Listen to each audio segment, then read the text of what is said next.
saja datang truk mencaplok tumpang tindih dengan trayek yang ada di Kota Makassar, terutama Daya kampus. Itu yang tidak benar.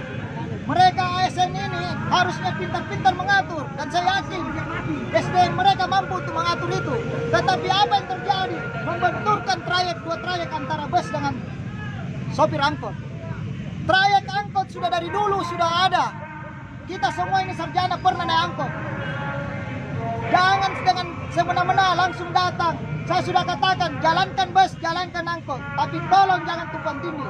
Ini barang lagi bukan tumpang tindih, bukan beririsan, tapi tumpang tindih. Satu trayek ada bus, ada angkot.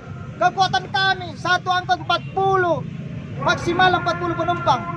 40 penumpang satu bus itu sama dengan 40 bus melawan 300 unit PT-PT yang ada di Suria. Kalau itu kalian rampas, hantam dari depan, hantam koridor 3 dari belakang, habislah mereka. Harusnya pemerintah hadir mendudukan ini masalah. Harusnya pemerintah menghadirkan ini bus sebagai moda transportasi alternatif. Tidak pernah kami bersama, tidak pernah kami komplain, baik ojol, ojek, apa segala macam. Kita bersaing dengan sehat, tapi jangan tumpang tindih trayek ini. Orang juga mau hidup.